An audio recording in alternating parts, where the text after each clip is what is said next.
আপনি বলেন, না তোমরা বলো আমি শুনি। তখন কাফেরেরা বলল আমরা বলবো মুহাম্মদ পাগল। বলেন নাউজুবিল্লাহ।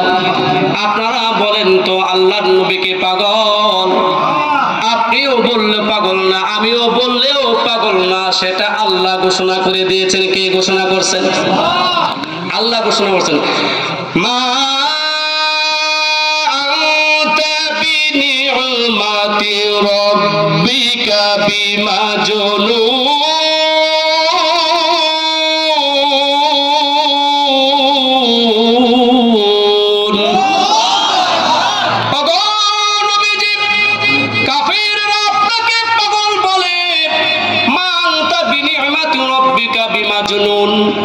আপনি যে আপনার প্রভুর অনুগ্রহে আপনি পাগল না, এটা আমি আল্লাহ কোরআনের আয়াতের মাধ্যমে জানিয়ে দিলাম। বলেন সুবহানাল্লাহ। ওয়ালিদ ইবনে মুগীরা বলে না, মুহাম্মদকে পাগল বলা যাবে না। কেন মুহাম্মদকে পাগল বলা যাবে না? জীবনে কত পাগল দেখেছি, আর পাগলের পাগলামি কাকে বলে সেটাও খুব ভালো করে জানি। পাগলের কথা অস্পষ্টতা, কিন্তু মুহাম্মদের কথার মধ্যে কোনো অস্পষ্টতা নাই। তখন কাফেররা বলতেছে তাহলে আমরা বলবো মুহাম্মদ গণক। বলে নাউজুবিল্লাহ। ওয়ালিদ ইবনে মুগীরা ডাক দিয়ে বলে না, মুহাম্মদ গণক নয়। কেননা অনেক গণককে দেখেছি, গণকের গণকগিরি সম্পর্কে খুব ভালো করে জানি।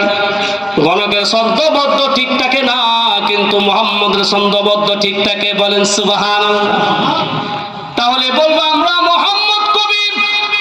কেন মুহাম্মদ কবি বলবো? নবীজি নিজে নিজে যা পড়ে নিজে নিজে নাকি বানায়। বলে নাউজুবিল্লাহ। আর নবীজি যে কোরআন তেলাওয়াত করে, কাফেররা এটাকে কবিতা বলে। কি বলে? কবিতা বলে। ওয়ালিদ ইবনে মুগীরা ডাক দিয়ে বলে না, মুহাম্মদকে কবিও বলা যাবে না। আল্লাহর নবী যে গণক নয়, কবিও নয়, সেটাও আমার কথা না, সেটা আল্লাহর কথা। কার কথা? আপনাদের মনোযোগ কি আছে নাকি? না আবার অন্য দিকে গেছে গা? আল্লাহ নবী যে গণক নয়, আল্লাহ নবী যে কবিও নয়, এটা আল্লাহর কথা। কার কথা? আল্লাহর কথা। সূরা আল হাক্কর মধ্যে এসেছে, আল্লাহ রাব্বুল আলামিন বলেন ইন্নাহু লাকাউলু রাসূলিন কারীম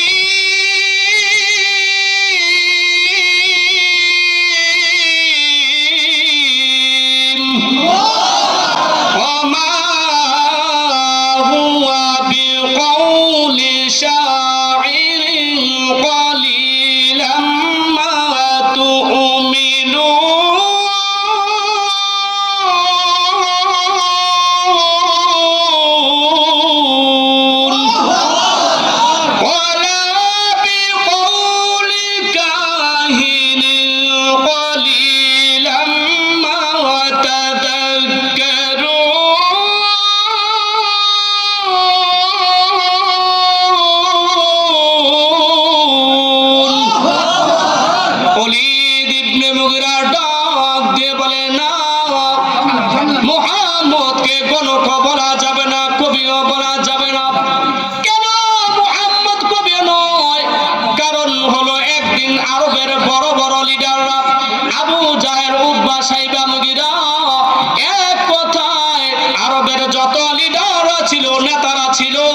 সকলে একত্রিত হয়ে ডাক দিয়ে বলে, আরে মুহাম্মদ যেভাবে নিজে নিজে কোরআন বানিয়ে পড়ে, নিজে নিজে মুহাম্মদ কবিতা বানায়, আমরা কি পারি না তার মতো আরেকটা কোরআন বানাইতে, আরেকটা কবিতা বানাইতে? বলে নাউজুবিল্লাহ।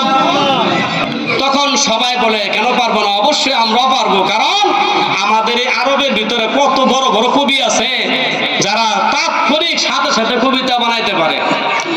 তখন আবু জাহেল ঘোষণা করে দিলেন, যাও প্রয়োজনে লক্ষ লক্ষ টাকা আমি ব্যয় করব, খরচ করব, তোমাদেরকে দিব।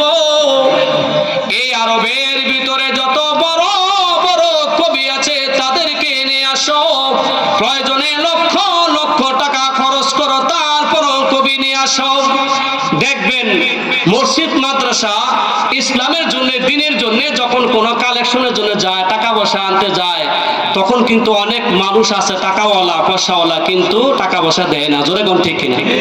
আর যদি কোনো গান বাজনার অনুষ্ঠানের জন্য, হারাম কাজের জন্য যদি মনে করেন টাকা আনতে যায়, দেখা যায় 1000 জায়গায় 5000 টাকা দেয়। জোরে কোন ঠিক কিনা? আবু জাহেল বলে যত টাকা লাগে, কয়জন লক্ষ লক্ষ টাকা খরচ করব, তারপরও মুহাম্মদের মতো আরেকটা কবিতা বানাইতে গিয়া যত টাকা লাগে দিব, তারপরে কবি নিয়ে আসে।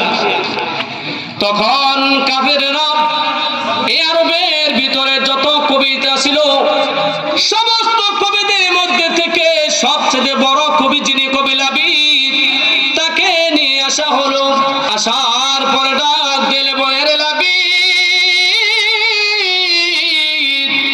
তুমি পারবানি মুহাম্মদের মতো আরেকটা কবিতা বানাইতে? কবি লাবিদ ডাক দিয়ে বলে, কোরআন কি জিনিস, এটা খায় না পরে? বুঝেননি আপনারা? কোরআন কি জিনিস, এটা খায় না পরে না কি করে, সেটা তো জানে না। আরে কোরআন তো কবি লাবিদ জীবনে শুনছে না, দেখছো না, এই জন্য জিজ্ঞাসা, কোরআন কি জিনিস, এটা খায় না পরে? কয়েক বছর তো বুঝি না। কয় কোরআনের মতো যদি আরেকটা কোরআন বানাইতে চাও, মুহাম্মদের কবিতার মতো যদি আরেকটা কবিতা বানাইতে চাও, তাহলে চলো মুহাম্মদের কাছে যাই। আল্লাহু আকবার বলেন। আল্লাহ বলে, আয় আয়, খেলা হবে। কি হবে? আসো